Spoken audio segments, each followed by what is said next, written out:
Good evening, everybody. Hope everyone had a great Sunday.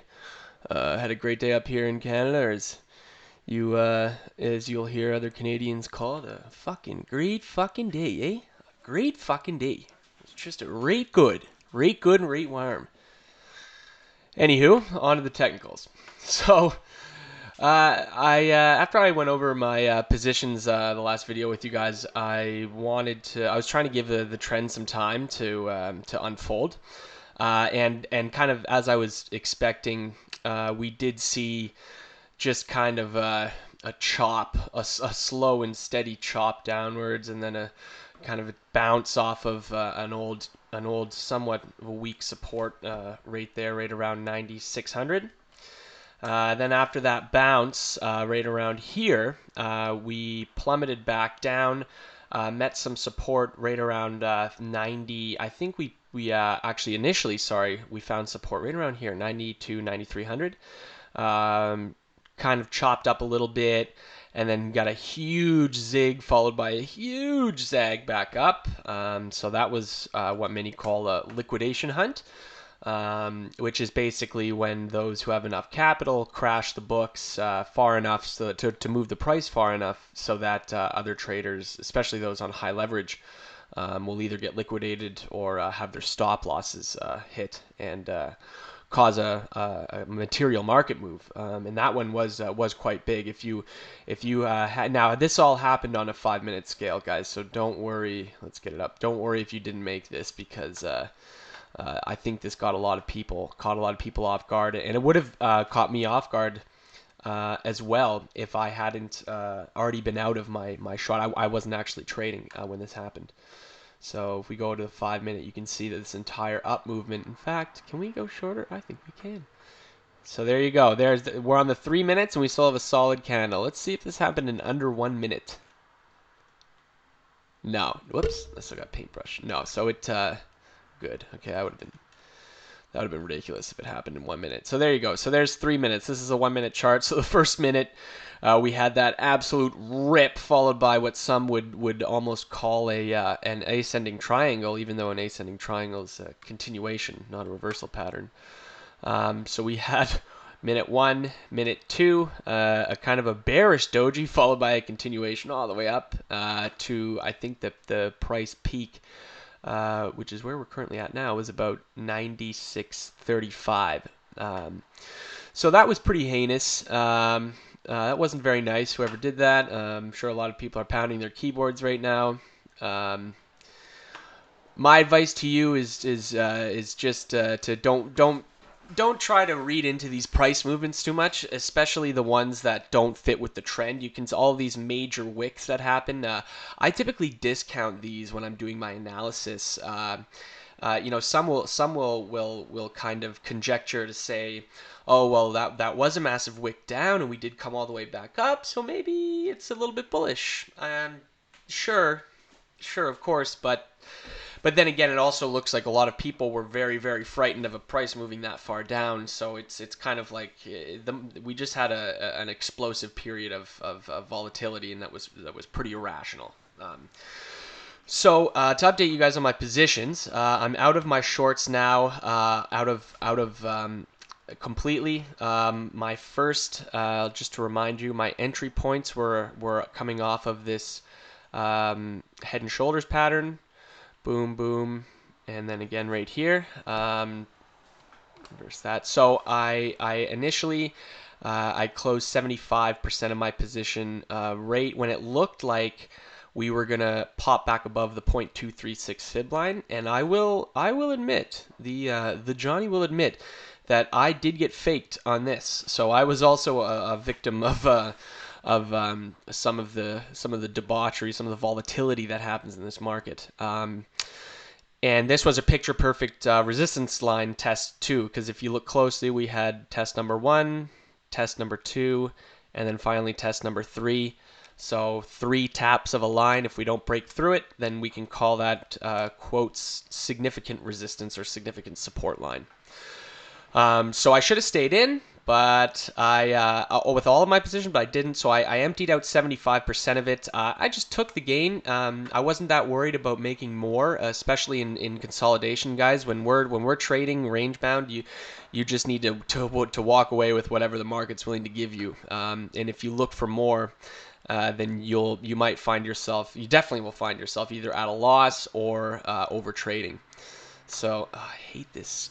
Let's get our price range tool. I just want to see how much of a return that would have been in percentage wise on the market, because typically when I do my trades, I don't actually focus so much on I tend to, when the whole trade is closed, that's when I'll kind of go through and see how much of a return in percentage points it made.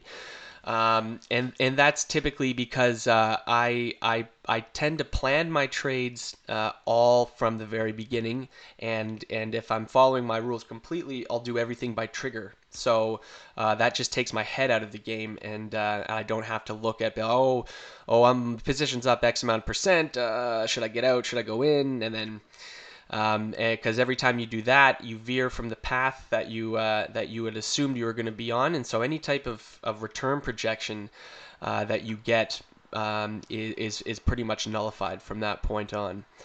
I don't even remember what I was looking for right now. So anywho, get rid of that. Ended up emptying out the last of my short position down here at about 9,300. It looked like we were having some good support. If I was going to continue to hold, I would have wanted to see a clean break through down into the high 8,000 range. We didn't get that. So now I'm kind of regrouping. I have, just to be completely honest with everybody, I have entered a very short-term long on low leverage, because I am speculating that we might get a little bit of a bounce. So my entry for that position was kind of up near this breakout up here around 9,500. I entered a very low leverage long position, small as well. The reason why I keep saying low leverage is because when we're in regions like this, when it's a lot of volatility and there's just a lot of chop, up, down, down, up, down, it's the reason why the market behaves this way is because traders are, since we're in consolidation, a lot more traders are trading on higher leverage, because they want to still maintain the returns that they would get if they were trading in trend, just like we were up here, but on a much smaller within a much smaller range. And when that happens, it's a lot easier for people to get liquidated, because they're running on quite a high margin. And it also makes people run tighter stop losses too, right? Because the higher leveraged you are, then the more you lose if the price goes against you, and so you're going to move your stop loss way up if you're cranking up that leverage. So, and I believe that once, if you are entering on a massive amount of leverage, right? If you maybe decided to go long at the bottom, that would have been a great trade, but then you would have got stopped. And then maybe, I think I might go short up here, and then now we're above, and you just end up always getting stopped out of trades, and they're never at a profit. So always better, if you're going to trade in consolidation, just be patient and don't try to crank up that leverage and get greedy, right? Just maintain on earning consistent returns, and if they're low, then you're just going to have to deal with it, because eventually we are going to move out of consolidation, and when that happens, when we get big major trend moves down to 8,000 or maybe up past our previous high, you want to be able to play. You don't want to be crippled. You don't want to have a depleted stock of capital that you lost while trying to trade in consolidation at high leverage. So, anyways, before I ramble on any farther, one other reason I took that long, guys, is because I'm watching the RSI, and we did cross back up in kind of a bullish movement on the 4-hour. So that is what made me feel confident about taking a position around 9,500. And currently my stop loss is a trailing stop loss, and it's trailing at about $50 worth of price. So not that big of a risk I'm willing to take on this at all. In fact, I'm not willing to give up any of my profit, however small that might be at this point. And the reason why I'm looking at the RSI, this is another point I wanted to make, is because we are trading in consolidation on the 4-hour, which means that we have just been chopping around in trading kind of flat, and people tend to use either the RSI or the MACD or both. You can keep the MACD open if you want, but the MACD is a momentum indicator, which basically means you should only really use it when the price is in trend, right? So it would be used to predict kind of how overextended a trend is, and then obviously if you're playing the curl, when to enter your short, or when to sell your long. The RSI you're going to use in consolidation to show you which price zones within that consolidation range are either oversold, if we're down below 20, or overbought. And then if you're trading range bound or trading in consolidation, you'd be using the RSI.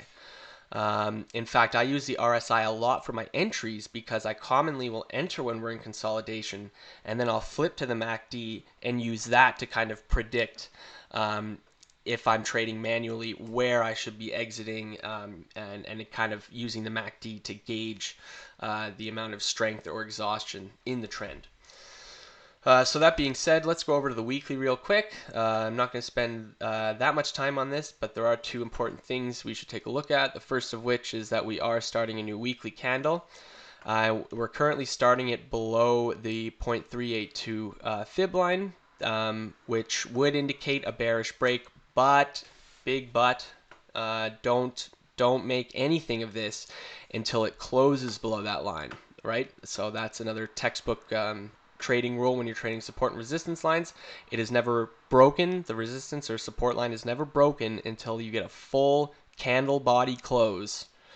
Candle body as in not including the wick. So if it wicks out and then the candle body comes back down through that, in this case it would be a resistance line, and the full body closes below the whole line itself, then that's technically a confirmation that line has either maintained as a resistance line or as a support line. So waiting to see what happens there, and if we do continue, or just kind of, I guess you can call this a pullback that has started. So if we do continue this pullback, my target range, as I mentioned in the previous video, is still the same. It's right around this golden fib, 77,000s, low 7,000s area, the 0.618 golden fib. But I wouldn't be surprised, guys, if we caught some serious resistance right kind of around this price level, because we can trace 1, 2, and maybe even 3, and maybe even 4 if you're being generous. 4 large altercations with the 0.5, 8700 line, 8600 line, maybe even 85. So that will be my general target range for any trade that I take. If I were to enter, it would be just kind of right in this bubble area right there. And then the other thing I wanted to point out about this, guys, as we start our new weekly candle, is that the MACD, right? So recap what I just talked about 2 seconds ago. We're in trend. And so now I'm watching the MACD. So if I'm watching the MACD and I'm trying to find out where price exhaustion or trend exhaustion is occurring, it is where we have the bearish cross. This, for our previous 2017 pump, occurred in beginning of 2018. And then, so right now I'm watching to see over the next couple weeks, if we do make a bearish cross, then that will confirm macro structure bear or macro bear trend. And then from there, I'll be making most of my trades. Will be short. I'll be net short, as some would say. So anyways, I told you guys I'd keep it short and stick true to my word. So I'm going to leave it off there. Happy trading, guys. And remember, just to recap again what we said today, try, if you are trading in this market, there's a lot of chop. So make sure you're keeping that leverage low. And commit to your positions. All right, don't hot potato in and out of them, because then you're just going to be feeding those trading fees of the exchange. I will try and get an update. I'm probably going to wait until we see which way the price is going to move here before I do another video. But in the meantime, Stay safe, stay secure, and stay happy, guys. Take it easy.